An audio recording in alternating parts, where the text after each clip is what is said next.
While they're setting up, inshallah, they can also check the sound while I'm talking, inshallah. That the cameraman. But Jazakumullah khairan for showing up. We'll get started momentarily, inshallah. So we're good, inshallah.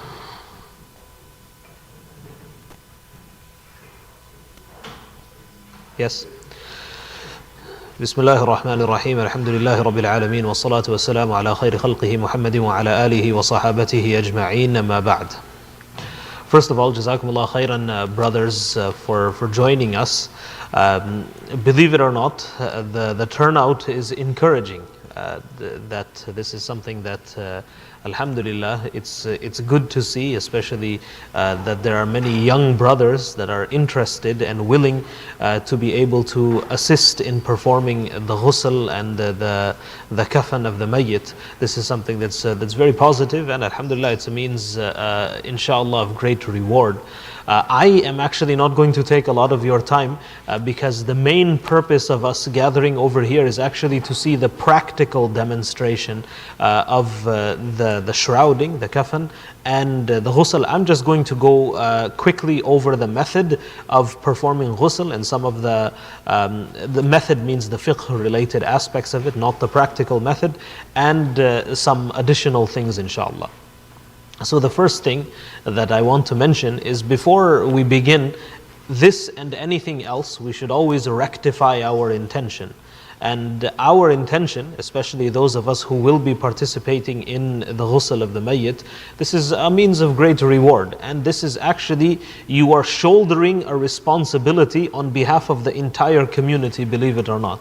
So the ruling, as far as the fuqaha are concerned, of bathing and shrouding the mayyit. So this is something that is wajib or fard ala al-kifaya. So this is something that is a communal obligation on behalf of the entire community. What this means is that there must be capable brothers for the brothers and sisters for the sisters that are able to fulfill this responsibility on behalf of the entire community. If there is nobody in a community that is able to take on this responsibility and discharge it correctly, then the entire community is actually sinful. So this is something that's important to remember, that Allah subhanahu wa ta'ala, you can think of yourselves as chosen to fulfill this responsibility and this final right of your believing brothers. The final right of the believing person is that once you and I, we die, our right upon our brothers is that they bathe us, they shroud us, and they perform Salatul Janazah upon us, and they bury us, they return us to the ground. This is the final right of the deceased upon the living, inshallah. And at this time, there is one thing that I will draw your attention to that's a little bit of a sensitive subject, but I will mention this, that this is a fiqh ruling that is kind of associated to the ghusl. That there are ahadith, some of them weak, some of them strong, but collectively these ahadith, they strengthen each other. This is what the muhaddithin have said regarding them, regarding concealing the faults of the mayyit. So in particular, those people who are entrusted of bathing and shrouding the deceased. It is possible sometimes you may see something on the person of the deceased that perhaps other people may or may not have known about, or whatever it is that you see. That without going into too much details about this, but people are people. It is possible that you may see something. It is possible that you may think that you see something, right? That the color or the complexion was like this or that, or this person appeared like this, or this person's skin darkened, or these are things that you sometimes hear people say. This is haram. You cannot mention this. If there is something great that you have seen, if there was like a nur emitting from the person, that's great. You can tell people about that. But it is obligatory to a communal obligation to actually perform the ghusl of this mayyit, it is equally obligatory for you to conceal the faults of your brother if you see something, and it is haram. It is haram for you to go and discuss this. And I'm telling you this at the very beginning because I have seen this happen. I have seen people do this. I have seen people come from ghusl and then talk. Admittedly, yes, sisters do this more than brothers, but sometimes brothers as well. That, oh, we saw this or we saw that when we were bathing the mayyit. This is, once somebody leaves this world, their affairs are only with Allah subhanahu wa ta'ala. Now, whatever you think you saw or you did not see, this is something that it is haram for you to talk about. You cannot talk to anyone about this. You do your job and you exit from that facility. And this is extremely, extremely important, especially for the young people. That, this is a novel experience perhaps, that, you have never done this before and you want to talk about it and you want to talk about every aspect of it. But this is something that is haram. It is haram to discuss the faults of the deceased or perceived faults that you may think that you have seen. It's also, I will tell you that you need to, one of the benefits of performing the ghusl on the mayyit is that this reminds you consistently of death. And this is something that we are encouraged by the Prophet ﷺ to remember. أَكْثِرُ ذِكْرَ هَادِمَ اللَّذَّاتِ الْمَوْتِ. That you remember in abundance the destroyer of desires, and that is death. So there is nothing that is going to remind you of death more than staring it in the face. So every time you perform the ghusl, this is also a reminder for yourself that this is something that one day you are not going to be the one doing the washing, you are going to be the one that is being washed. And this is something that's going to be a reality for all of us, and this should serve as a reminder at that time and at all times that one day we are to leave this world and everything that it contains behind. Now, as far as the practical demonstration, the brothers will go over this inshallah, but very quickly I just want to go over what the fiqh ruling associated with the ghusl of the mayyit. So the majority of the things that the brothers that will go over are mustahabbat. Technically speaking, when we say washing the deceased is wajib, in order to, and I do not encourage, and they will not let you do this, but technically, if somebody passes water over the body of the entire deceased in a manner that, cleans them from head to toe, the wujub is fulfilled. That this obligation of washing the deceased is fulfilled. And in certain circumstances, we actually do this. We cannot follow the entire method of ghusl as it is described over here, as the brothers will elaborate. There are various cases. There are sometimes the sunnah method of ghusl cannot be followed, but this fulfills the wujub. That the obligation has been fulfilled. However, that's not what we are after. We want to give our brothers their final right as best as possible according to the sunnah of the Messenger sallallahu alaihi wasallam, and that is what you are here to learn. You are here to learn the sunnah method of ghusl. So the sunnah method of ghusl, the first thing that they are going to teach you to do is to perform istinja. So the body is removed. It could come to us in various ways, but generally speaking, it comes to us in a body bag, and the body is removed, left side, right side, placed onto the platform, and then it is covered. So at no point in the ghusl is the awrah of the man exposed. So it's always covered. The awrah refers to the actual awrah is from the navel to the knees, but generally it's covered from above that until below the knees, and this remains covered at all times. At no point is it permissible, whether the person is living or dead, for you to see his awrah. So the awrah is always left covered. The first step is to perform the istinja. The brothers will teach you with a glove in your left hand, and with a gentle pressing of the stomach, and any bodily fluids or excrements that leave the body are to be cleaned. And then once this is done satisfactorily, you perform the wudu. as you normally perform on the mayyit. And same method. There is no special wudu for the deceased, but you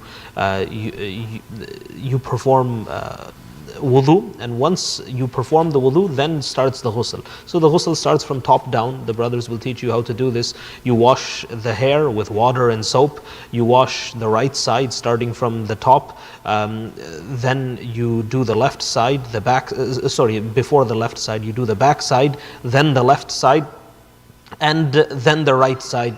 And then again, the brothers will teach you that the stomach is pressed one more time because you are moving the body around from one place to another. So it is possible that there is some fluids may still be inside. So the stomach is gently pressed for a second time when the body is laying stationary. And if there is any bodily fluid or any excrement that leaves the body, then you will purify this again. And at this time, it's the brothers will teach you. It is optional. You can start from step one again, or you can continue the ghusl as is. Generally, because we have flowing water, the brothers they tend to restart from the beginning. So restart from the beginning means you start from the wudu part again. So although it is not necessary, even if there is fluid that leaves the body, it is not necessary to restart the ghusl, but we generally prefer to, and the brothers will teach you that we generally do repeat this.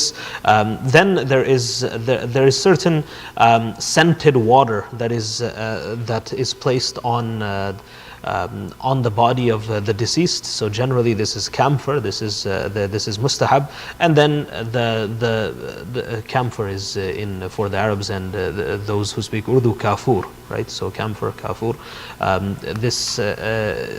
Once this is done, the body is dried and the kafan is set. Now, I can explain to you from morning until evening the steps of laying down the kafan and how many pieces it has, but you will never remember until you actually see it, right?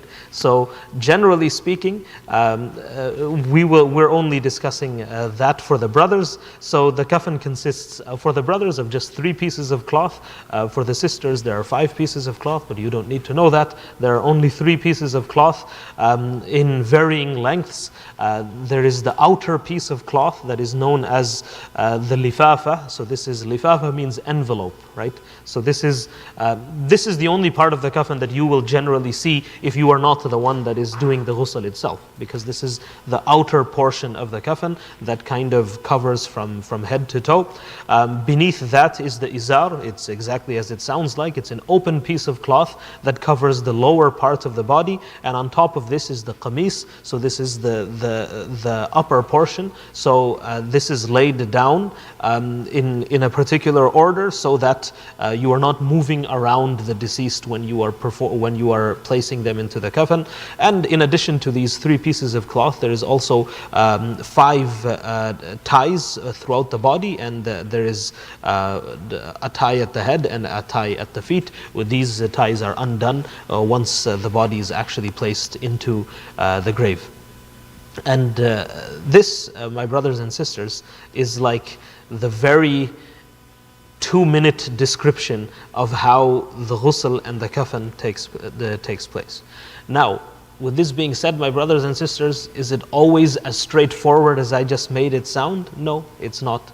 There are, for a variety of reasons, it could become more complicated. The brothers that are here, Brother Zuhair and his team, have far more experience in the complicated than I possibly could. But this is something that I will tell you 2 things before leaving you. This is a great task, but it is a difficult task. It's not something that's for everybody to do.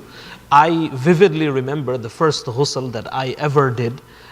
Was actually of a newborn child that passed away about a full-term baby that passed away about 5 or 6 hours after the child was born. So this is not a premature child, not a stillborn child, an actual, like the 8-9 pound baby that it was its time to go, that it passed away. And this is something that takes a toll on you, that and I still recall my wife was actually expecting our first child at this time. So you don't leave your whole life behind outside when you are going to go give ghusl. This is something that has an effect on you, and sometimes you will see people of a similar age to you. Sometimes you will see people of a similar age to your parents, your grandparents, your brothers, your sisters, and this is something that again, the reward of this is because it is hard. It's not something that's easy, and it's not something for everybody. This is why it's wajib ala al-kifaya. It's not wajib for everybody to do this, because Allah created us. Allah knows very well that not everybody can do this. There are some people that are able to do this. There are some people that are not able to do this. And you not being able to do this doesn't make you less of a Muslim or less of a believer than your fellow believer. This is the reason it's wajib ala al-kifaya, because not everybody can do this. Praying 5 times a day is fard for everybody, because everybody can do that. There is no excuse there. But over here, it is possible that you may not be the right fit for this, and Allah subhanahu wa ta'ala will reward you for your intention. But I do highly, highly encourage that you do participate in this, because there are very few people that are well versed in these rulings and that are able to carry this out. And as our population grows, so does the need for people that are able to do this and do this correctly, and are correctly being the important term over here.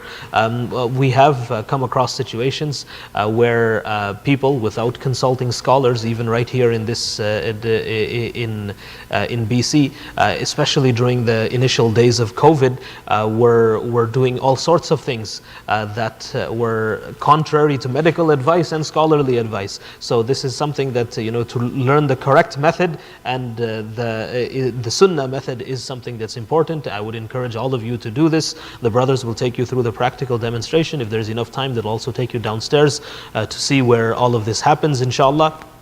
And I will end by saying that we do have a list of those who are of registrations. So the purpose of this list is, after you witness this, inshallah, that if you are ready and willing to volunteer your time to assist the brothers in the ghusl, with the hopes that we create a team right here in Burnaby, that any time there is a brother that passes away in the city of Burnaby, or passes away and the janazah is happening from Burnaby, then we are ready and able. So for an adult man, at minimum, Brother Zuhair, what you need 3 people to perform the ghusl? 5. Okay, so 5 people to perform the ghusl, right? So the reason I asked him this question is that's not a Shari'i ruling, that's a practical thing. Technically, if you're strong and able-bodied enough to do the ghusl yourself, you can do the ghusl yourself, right? But so generally they prefer to have 5 people. So if we can get a group of 15, 20 brothers that are ready to volunteer their time. Ghusls typically happen in the morning time, so if you have the ability to do this and spare some of your time, come here and do the ghusl with a group of your brothers. This is something that's tremendously fulfilling, and also fulfills this collective obligation on behalf of the entire community, inshallah. So please register your names. Registering your name doesn't mean that you have to be here for every ghusl every time. It's a team, right? So whoever is able to from that group, inshallah, when the time comes, they will be called upon, and this will be the team, inshallah. That is, initially Brother Zuhair and his team will assist you, and they will be present for the ghusls, but the idea is eventually you will take over, inshallah.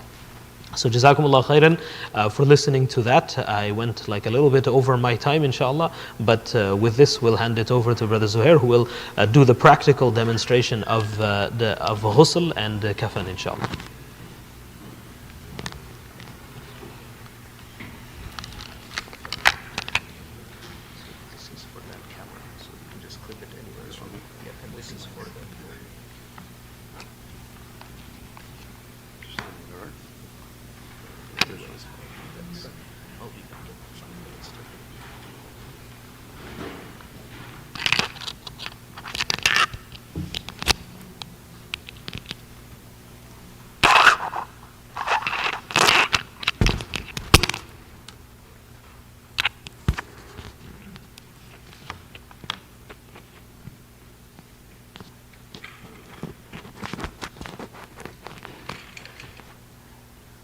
How's that? Nice and clear? Yep. Jazakallah khair, Sheikh Imam Yahya. SubhanAllah, despite doing this for a few years and arguably probably done a few hundred bodies from this community, there's always something new to learn. And this is the importance of our ulama and our teachers, that we are always in a position to learn. You know, we could never claim to know enough, subhanAllah. So as the Sheikh touched on, that we are going to dive into the practical side of things. But before we do that, I just wanted to give you guys a quick kind of overview from my perspective as to what ghusl really is. So as the Sheikh said, it is an obligation from us as an ummah, but it is most and foremost the reason why I decided to join the ghusl program with the BCMA, is out of desperation, really, because it was all I had to offer in terms of something good that I'm doing in my life, right? It's not easy. By no means is it easy. Every single case has its own difficulties. Every single case has its own lessons that you can derive from for yourself and for yourself only. This is not an excuse for you to go and start lecturing people as to what you see in this room or not. This is purely something that you're doing for yourself and for the sake of Allah subhanahu wa ta'ala. The difficulties of this task comes as standard, and it will never get kind of easier, but it is difficult, and I'm going to be very raw with you guys today. I took permission from the chairman of Burnaby to have this discussion with you. So my position is twofold. I'm a volunteer with the BCMA funeral department, and I'm also the VP of funeral and burial for the BCMA. So I kind of wear two hats. But today we're going to talk just about the ghusl and what that entails and what's needed from you guys. I see you guys passing around a clipboard, and it's very easy to put our name down and our phone number down on a piece of paper, but what we really need is commitment.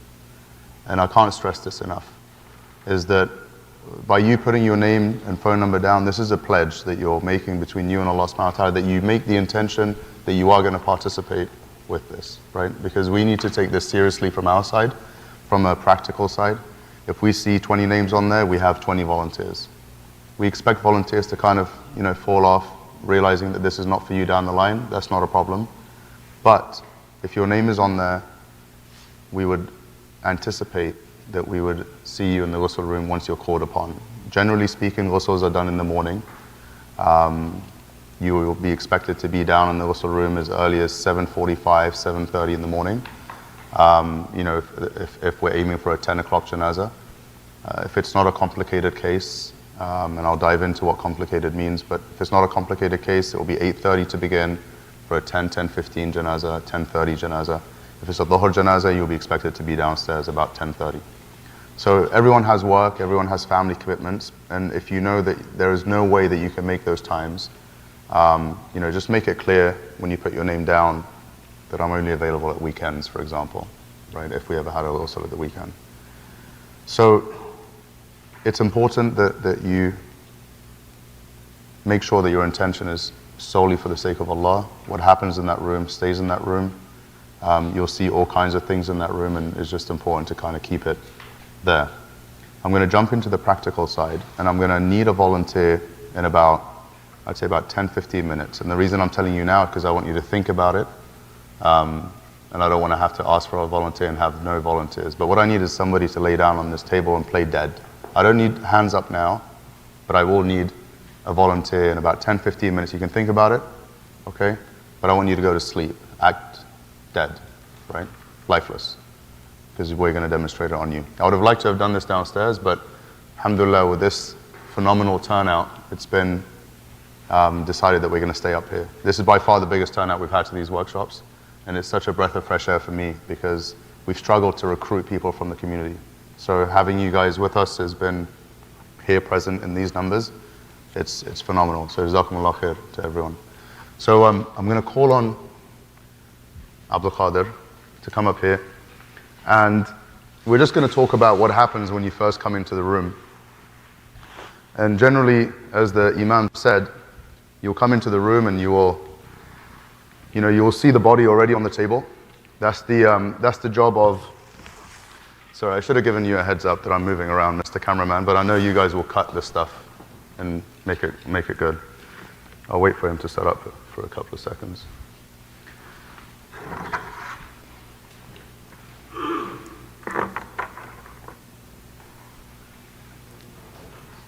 Yeah, I'll hang tight, yeah.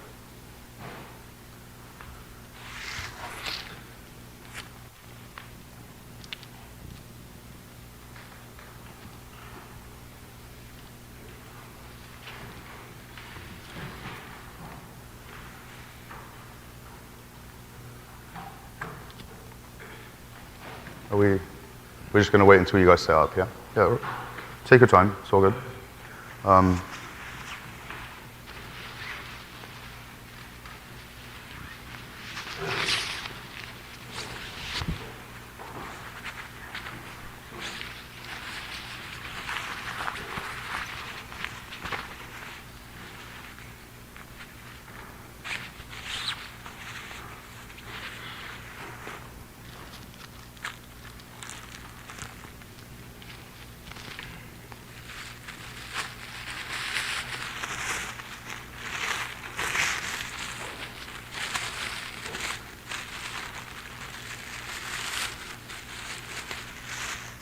And whoever's going to volunteer to come up and lay down, if you could be one of the smaller brothers, because I've broken my finger and I'm not going to rough you up as much as I would have liked to. We'll see. Yeah, small guy, yeah. Somebody not my size. Someone a lot smaller than me.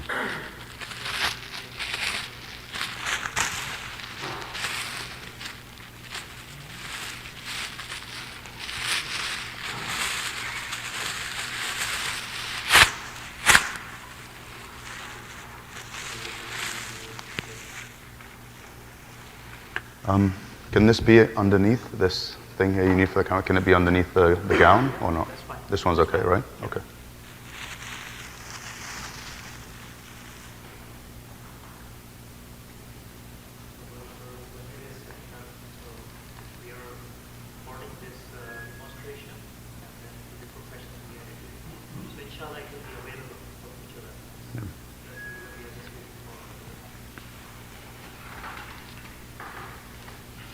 And we'll be with you guys, inshallah. Like I remember with the Richmond team, I think it was the first 7 or 8 was that the original team was training the new team.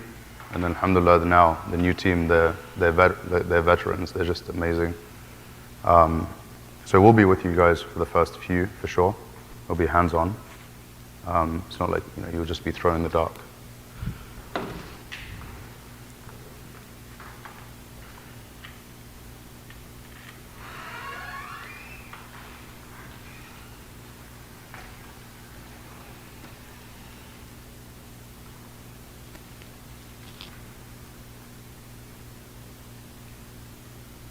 Good? Yeah? Okay. So when you come into the room, what you'll see always is the deceased laying there, usually with a blanket over them or a towel over them. And the funeral directors, the licensed funeral directors of the BCMA, are the ones that put the deceased there, okay?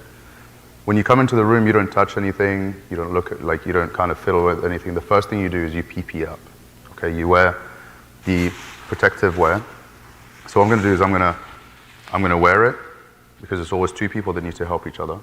So I'll put mine on, and then I'll put his on. He'll tie me up, and then I'll tie him up. So these gowns are always put on from the front, and this is the only piece that goes into the washing machine at the end. Everything else goes in the bin. Okay. So arms in. Amazing. And then if you can tie me up.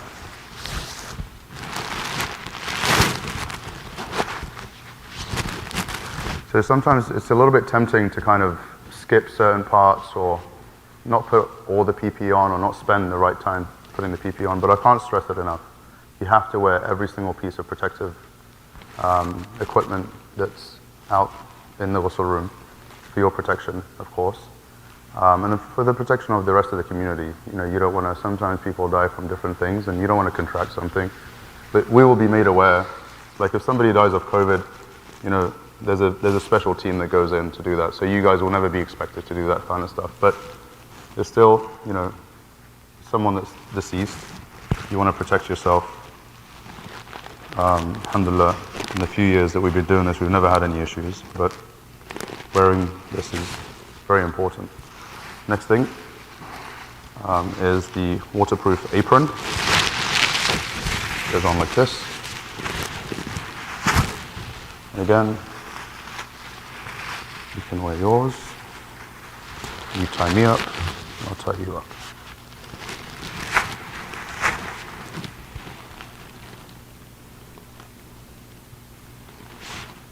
Lovely.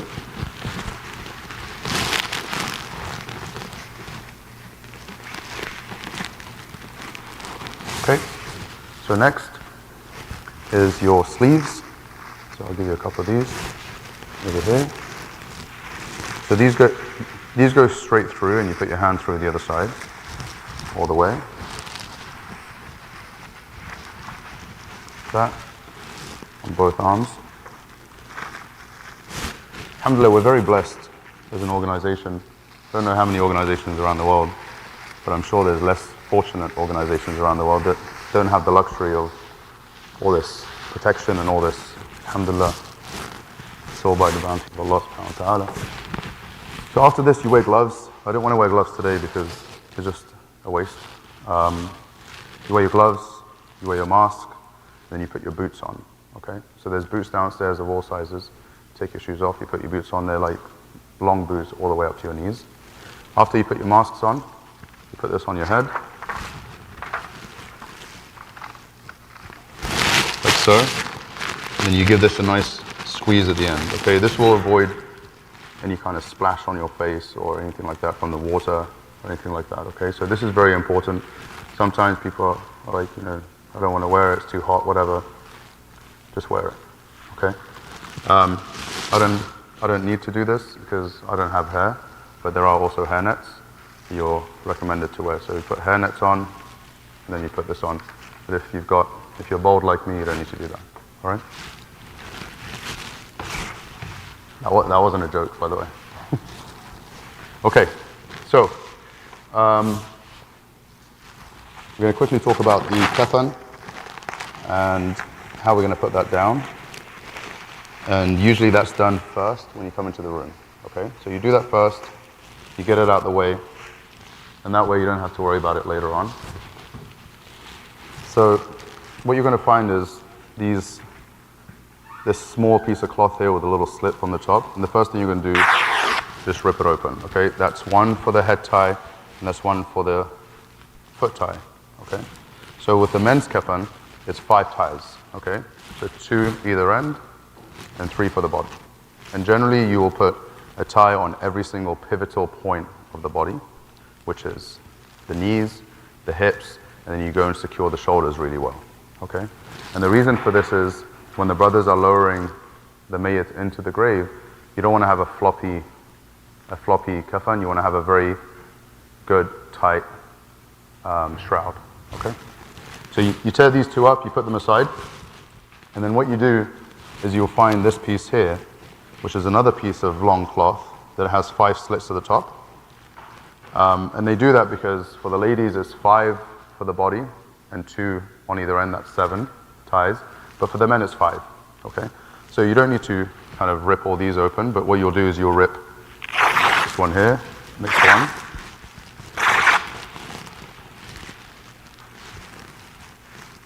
So you just rip it twice.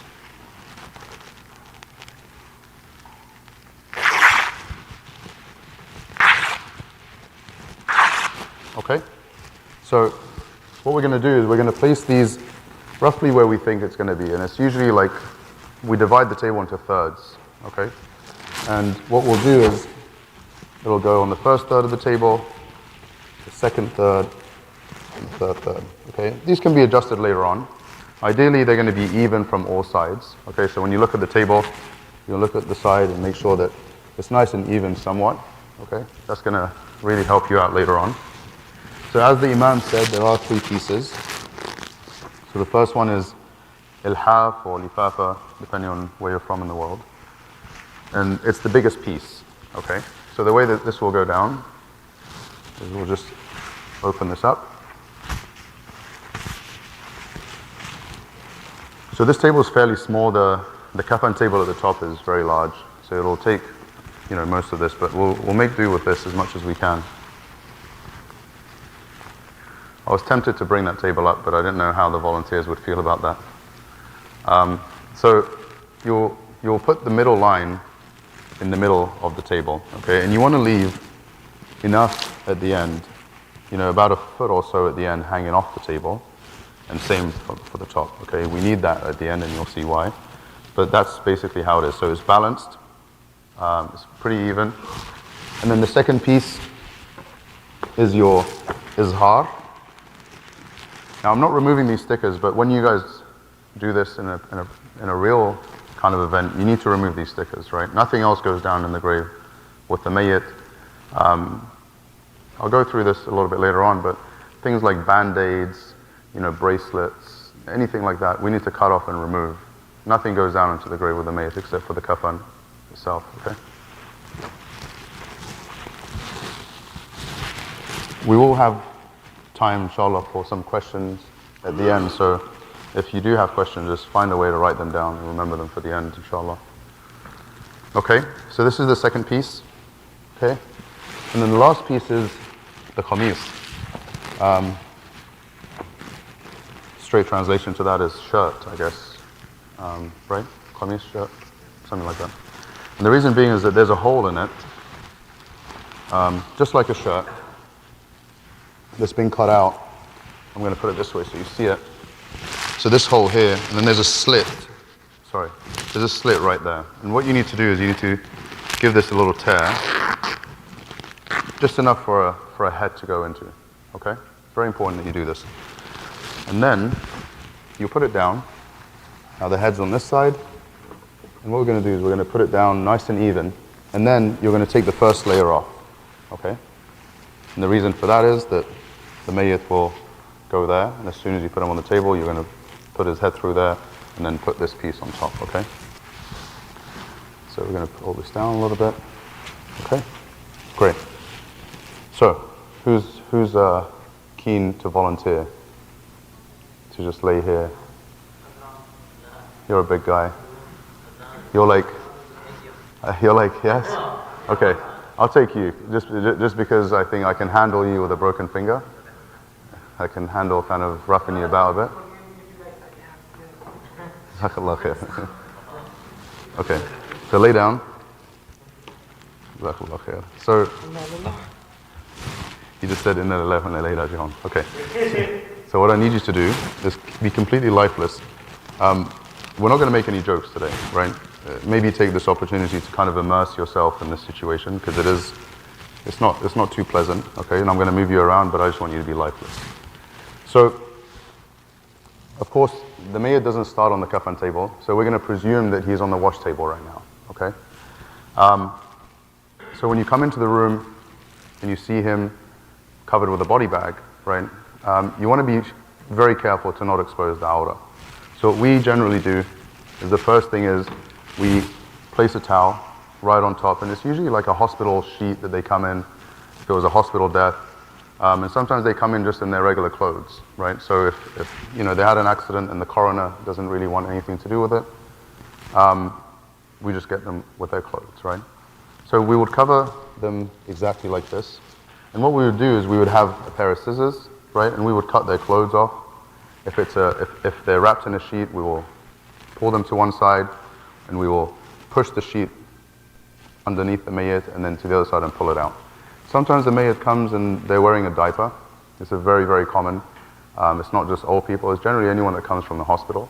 And this is just to avoid kind of any discharge of any fluids on the way from the morgue from the hospital morgue to our morgue. So that diaper really needs to be removed, right? So we'll talk about that as well. So the main thing is it's going to be very handy to you guys to learn is how to move the mayyit from one side to the other, right? So one person is able to do that by getting the foot folded on the other foot, okay? Like so. And then what you do is you get the arm, like so, and then you hold the two very, very pivotal points of the body, which is the hip and the shoulder. And then you just kind of pull the mayyit very slowly, very gently, not rough, right? If the head is not laying down like that, then you ask one of the volunteers to secure the head, because we don't want the head to be banging around. We treat the mayyit as if they're alive. We're very, very sensitive to the temperature of the water, to how we're treating them, to how we're kind of moving them around. We don't rough them up or anything like that. We don't bang their heads or bang their legs. Everything is gentle, okay? So you'll pull the mayyit towards you. Generally speaking, you should be able to do this by yourself, but if you need a hand, one of you will be on the hip, the other will be on the shoulder. So then you will pull the sheet down from underneath them, right? Whether it's a body bag or a sheet, pull it all the way down. So that will be like one of the volunteers that will do that. And then you gently just put the mayyit back, like so, okay? Then you do the same thing to the other side, okay? So you do this, you go to the other side, you get him on his side, and then you'll be able to free the body bag or the sheet from underneath, okay? That part's done. At this stage, there could probably be a diaper. Diapers, I wish there was a better name for it, but it's just a diaper that, these mayyits come with, and it needs to be removed, okay?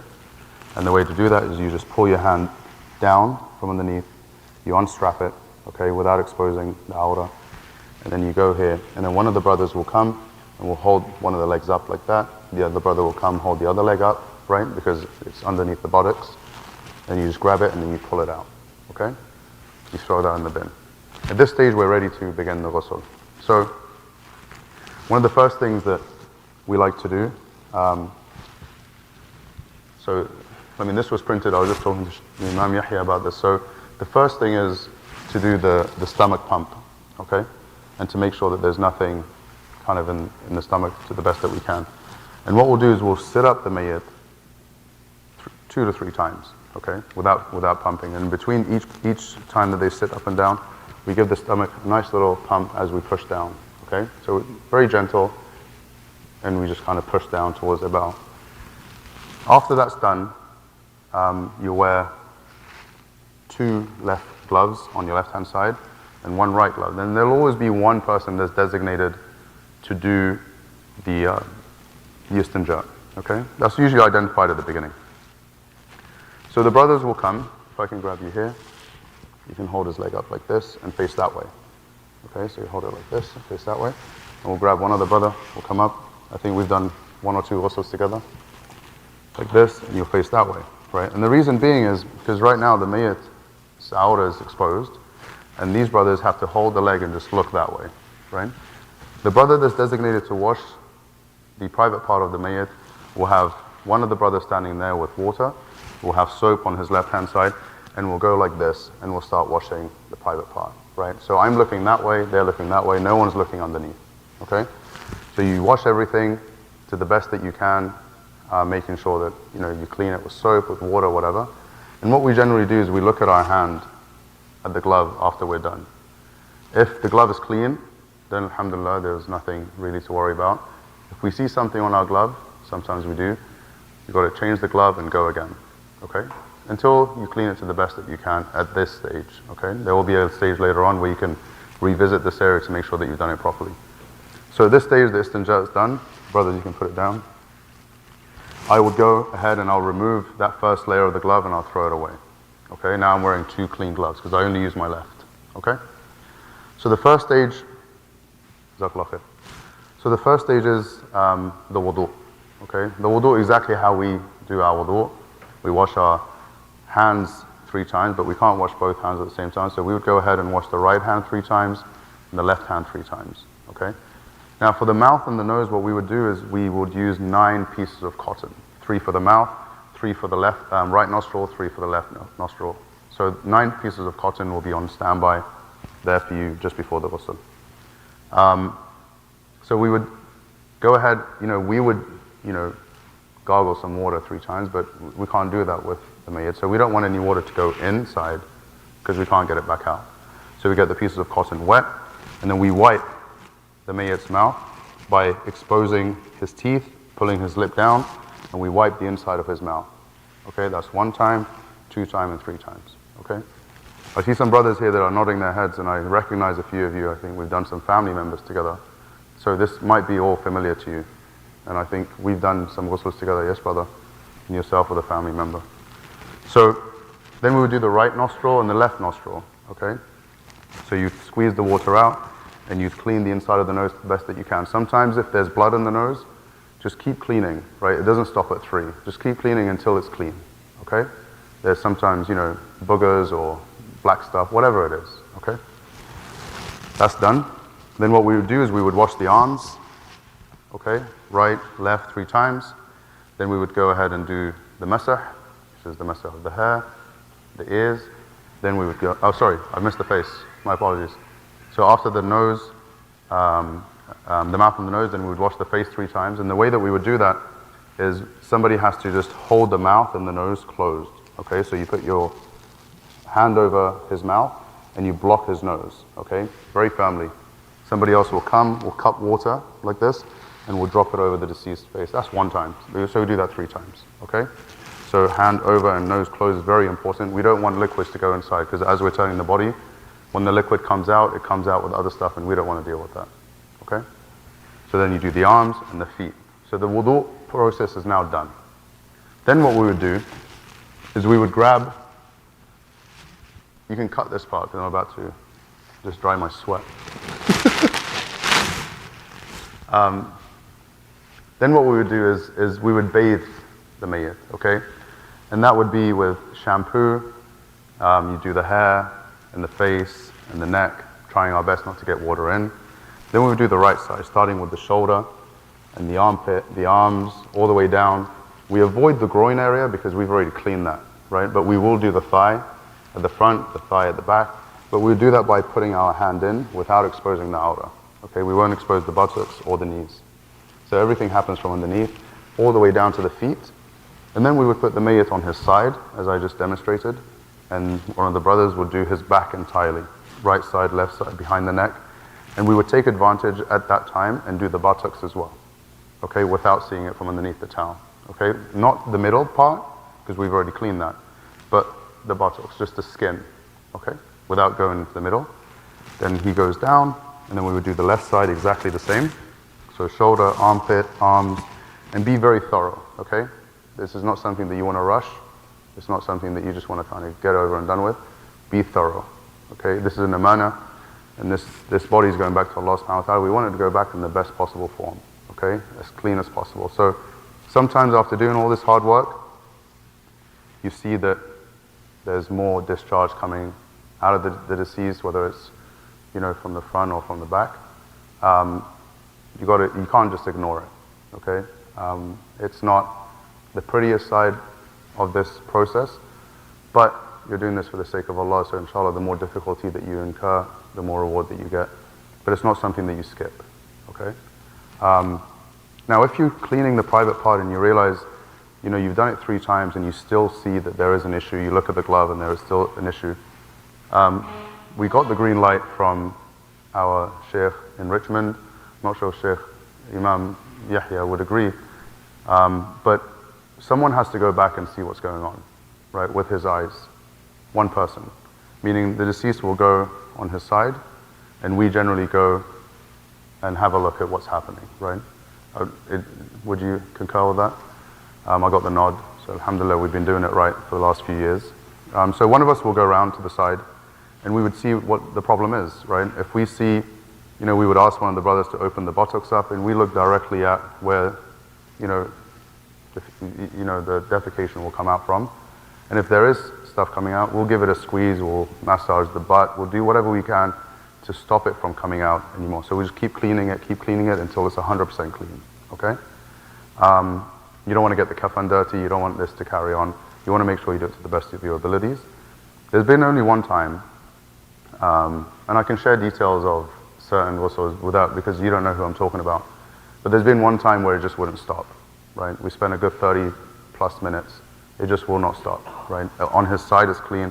As soon as we put him on his back, it just comes out again. So at that stage, we just went ahead, cleaned it to the best that we can, and then we put a diaper on him, okay? To protect the kafan from getting dirty. we couldn't empty his bowels. There's just nothing that we can do, and that happens sometimes. That happens with wounds. If there's wounds that just will not stop bleeding, the directors will do their best to stitch up the mayyit before you come in, but there's blood coming out. So if you see blood, we want to avoid blood getting on the coffin as much as possible. So it's our job to assess after we've washed that we cover and dress some wounds by just covering them up with some bandages, with some towels, whatever it is. We have a lot of supplies downstairs. You have to improvise and kind of take it as it comes. So this is a very straightforward ghusl, okay? Sometimes the mayyit has broken bones. Sometimes there are veins that are exposed. Sometimes there are arteries in the legs, specifically in the legs. Doctors like to access that for heart conditions. So arteries could be kind of sticking out. There's nothing that we miss from the wash, but once you're done washing that area, you'll just go ahead and dress it up, right? We're not going to drain the blood out of the mayyit, but we will go ahead and wash the area thoroughly, and then we will just go ahead and dress up those areas, okay? Sometimes there's foul smells. Sometimes there's things that are very, very unpleasant to the eye. And I ask all of you to just keep all that stuff inside the room. It's not something that you discuss with the family, your own family, your friends. You don't go up to any of your friends and say, keep this between you and I, but what I saw today was horrendous, right? It's something that truly has to stay. It's an amana, right? The mayyit can't defend himself, and it's our job to defend them and to protect their honor and dignity and privacy, right? And this is not something for us to discuss. So if it's a bad smell, if it's a bad sight, whatever it is has to stay in the room, okay? So there are now, we'll escalate maybe to a little bit more complex cases, drowning cases and burn cases and crush cases. These cases, we will come and kind of train you on them as they come, right? I can't predict everything that's going to come, but these things happen, and they have to be dealt with on a case-by-case basis. So we will come, we know when that's happening, and we will send maybe a more experienced team to come and give you a hand for you to still do it, but for you to understand how to do it, right? So when it's a drown case, we don't give a ghusl, we put them in a body bag and we do tayammum, right? There's no real washing that takes place on a person that's drowned, because we can't really, there's so much missing, right? But we'll deal with those things on a case-by-case basis, but I'm trying to be a bit open with you guys so you know what to expect, right? I'm not here to put flowers around this. You know, it's not an easy job. It's not an easy volunteer thing that you guys are putting yourselves up to, but so maybe like 1-2 cases in every 10 cases in the province are that, and they could come to Burnaby, they could go to Richmond, they could go to Surrey, okay? So when that happens, you guys will be given a heads up. You're not going to be caught blindsided at all, ever. We'll always say, this is a difficult case, we need some brothers, you guys will be aware of what it is before you come in, okay? Great. So the body's washed, and we put the scented water on the body from head to toe with the kafur or the camphor. We put some athar on the body. We've dried it up, we've dried it down, and then we've transferred the body onto the kafan table. Body is all prepared, ready to go. Aura's covered with a nice, fresh, dry towel. We're good to proceed. How are we doing for time? We're good, yeah? So the qamis is the first part. So as you saw, where I ripped it off, I put it over his head. And what we do is, as soon as we cover him like this, we pull this towel out. Okay? It goes into the washing machine. And then what we'll do is we'll just put the legs as close as possible together. There's no need to fold them or put the arms like this. The arms go just on the side, like this, nice and tight. Okay? And then what we do is we always start from the right. Okay, so we fold from the right, and then we go to the left. So I'm going to ask you to stand here, bro. So while you're doing this, how are we going to do this actually, where they can kind of see? Can everybody see what's going on with his, is he blocking it? It's important, I just want you guys to just really understand. Okay, so what you'll do is you'll kind of pull up a little bit, make it nice and tight, and the person opposite you, put your hand right there. So wherever you ask the person opposite you to put their hand stays exactly there, right? And the point is just to keep the kafan nice and tight. We won't do it too tight, just so the brother can breathe. We have to remember he is alive. So you see how Abdul Qadir there has his hands over there, right? So the kafan is still nice and tight. So what I would do is, as I'm pulling this here, I would give him a quick tap on the arm, and then he would put his hand up and put it back down where it was before. So I'm going to do this again for you guys. So I'm going to do this, give him a little tap, right? So pressure is always applied. Are you good? Are you good? Yeah, okay. He made me ask twice, which was concerning. Okay, so we're not going to cover his face, but generally speaking, this piece here will go over and will cover the face entirely, okay? But we're going to keep his face open. So, again, same thing. Nice here. Okay. Good, bro, yeah? Good. And then, nice. Perfect. So, it's important to pull this here, like this, and kind of pull the feet together. And what's going to happen is, I'm going to ask you to come up. There'll be a brother here at the end, and he would kind of keep this held like that. Okay, and then, yeah, thank you. Yeah, perfect. And then what we're going to do is we're just going to tuck this as much as we can. So we lift the legs up, tuck here like that, and just make sure this is nice and tight, okay? And then the brother at the end is just keeping it tight, as you can see there, as much as possible. All right. Nice. Yep. Thank you.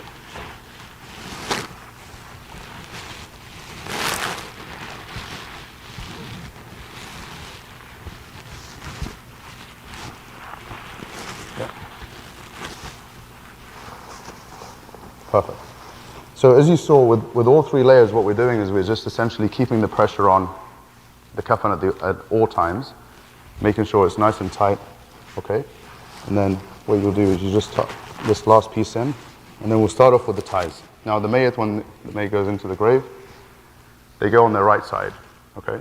So whoever takes them down to the grave is going to undo these ties, so you want to tie these ties on the left side, okay? So right side down, left side up, okay? So I look for the knees. Knees are here, so I'll go just above the knees, and I'm going to tie this up like that. Just like you would do your shoelace, but you'll make sure that it's kind of super tight, but very accessible to the next person that comes, so they can just come and pull it like that, because that's what they'll be doing in the grave, okay? For the feet, we'll be using the small ties, okay? So the brother here is going to twist and hold it. This is a very important step to make sure that, I mean, this is really what holds everything together, right? If this falls apart, the kafan's going to get loose. So we're going to tie this up. I'm not going to do it because I feel like the brother's going to get very hot very quickly. But we all get the picture, right? We're going to get you up, mate. Are you good? Hello? Yeah. He made me ask twice again. I think he's sleeping. He's enjoying this. Okay, Jazakallah khair, brother. You can get up. Jazakallah khair. Jazakallah. You good? Yeah? All right, good job. So when you're done with your PPE, so at this stage, you would have already known if this body has a viewing or not, right? Sometimes the family likes to view the body. You would know about that from the beginning. If it's a case where the face is kind of, there's issues with the face, we don't allow viewings of any kind to the family members. But you would know if you are to keep the face open. And then what you would do is you just transfer the body into the box, the casket. Thank you. You transfer it to the casket, and then the rest of the directors will probably need your help to wheel him up here, or if it's wherever they want to have the janazah prayer, etc. The cleaning of the room, I think this masjid has a volunteer for the cleaning, right? There's a very amazing brother here. I still don't know who it is, but in all the years that we've done the ghusls here in Burnaby, we haven't had to clean the room once. In every other masjid we do, but there's a brother here that volunteers to clean the room. May Allah reward him. He's been cleaning the rooms as long as we've been doing this for the last couple of years. So you don't have to worry about that. But try and make it as nice as possible for him. Don't just leave things on the ground. The PPE stuff, you put in the bin. This goes into the washing machine along with the towels. Everything else, the clothes and whatever, goes straight in the bin. You're all good, brother. That's it. I think I've covered it all. I'm sorry if I've missed something. I'd like us to go downstairs and just kind of have a look at the ghusl room together so we can get a little bit familiar with it. But I'd welcome questions now, if there are any. I'm just going to dry my sweat once again. You can cut this part, brother. Sorry, this gets a bit hot in there. Okay, shall I untie you? Jazakallah khair for your help. So yeah, these are the two things that you don't throw away, yeah? I've just made that clear. These are very expensive and, yeah, they go in the washing machine. Okay, any questions, brothers? Yes, brother. Brother, I have a question. You mentioned about you cannot clean up the skins properly. It keeps coming out, stuff coming out. Right. Is that going to be based case by case, or is it a time based? Because you mentioned half an hour. Right. Is it 3 times, 5 times? Yeah. Is there a limit, or when you actually need to stop? Right. So generally speaking, a ghusl takes between 30 to 45 minutes. So it's not that long, but with complications, it's going to take longer. So you have a window, but your time that you need to really stick to is the funeral time. Right. So you need to allow 10 minutes from the end of the ghusl to the beginning of the funeral to get the casket up, and maybe 15 minutes actually in Burnaby. It's a bit longer because you guys have to drive up. So yeah, it is a case-by-case basis. It's only happened once in the last few years that I've been doing this, and hundreds of bodies is just once that has happened.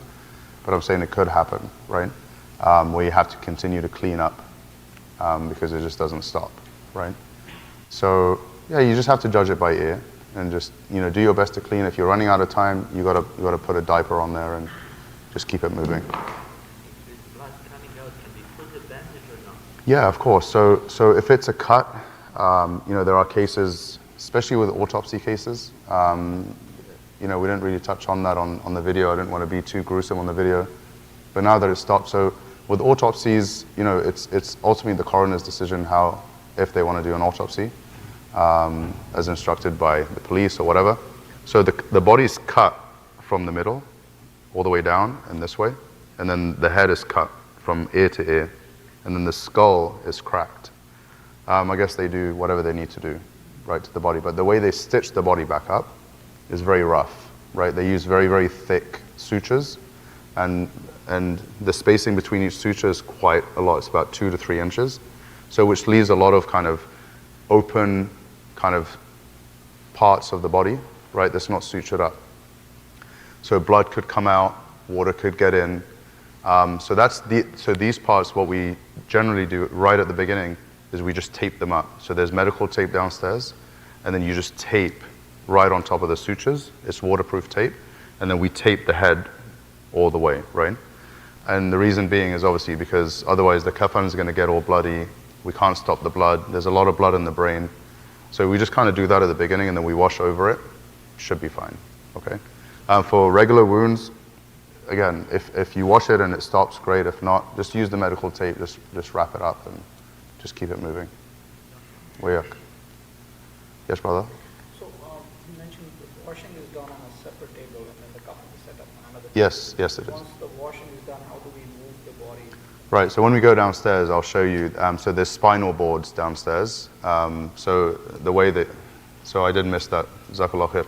So the way that you would put the body on the spinal board is you would put the body on its side. So remember how I showed you on the side? Then the brothers will come and bring the spinal board down, and then you would gently put the brother on there, and then you would lift the wash table all the way to the top, making it above the kafan table, and I'll show you that downstairs. So it's very easy to transfer. So even if it's someone of my size or bigger, you don't have to worry about lifting anything, right? Because there isn't really any lifting per se downstairs. It's all sliding and kind of moving things on a spinal board. So the only lifting part is from when the body is ready to be put into the casket, then there's 4 of you that lifts the body up from the ties, okay? But I'll show you how that's done downstairs with the spinal board. Yes, brother? You mentioned the case of body bag. I'm sorry, what? If there's a body bag, so if it's like a burn case or a drowning case, yeah. So exactly the same way, like the body will still be on the kafan within the body bag, right? So the body will be in the body bag, and then the body bag will be in the kafan space, and then you would put the kafan on normally. If there's a big stench coming, then you would just douse it in perfume and atar. There's lots of that downstairs, especially if there's a janazah up here. You know, we try and make it as pleasant as possible, right? Especially to the family. You know, we just always think, you know, if there's a viewing, I like to make sure, you know, if there's anything on the face, you know, like the kafur, I just take it off the face just to make sure, because the family's going to question it. I brush the hair, you know, make sure that, you know, just to as pleasant as possible in this very, very sad situation, right? That's, yes, brother? You mentioned that the ghusl takes place in the morning, so it's always in the morning? Always, yeah. Yeah, it'll always be in the morning. I think the latest janazah that we've done is dhuhr. So yeah, it's always in the morning. Yeah. And my other question is, who takes this kafan? The kafans? That's the ladies. There's a ladies board run by Sister Farah. She's the VP of the ladies, and they come in. Actually, they just did it. They come and cut kafans in very large numbers to kind of be enough for us for the year. Yeah. Anything else, brothers? I think this will be the last question, so we can have time to go downstairs. What? Maghrib's 7:50? Yeah. Yeah. Go ahead. How do you perform the tayammum on The tayammum? So the tayammum literally is how you would do tayammum. So we just do like a wudu on top of the body bag, because we wouldn't touch, well, like we would touch the body to put it in the body bag, but I mean, with a drowning case, the skin is disintegrated, you know, there's no eyes, the body's puffed up, the skin is very, very delicate, so if you rub it, skin will come out on your hand. So we don't do any of that, right? Put it in the body bag, and we just do the wudu on top of the body bag, and as little as possible of, like we hardly use any water. Same for burn cases that we've had, so we hardly use any water, but it happens on top of the body bag. Okay? Okay, jazakumullah khair.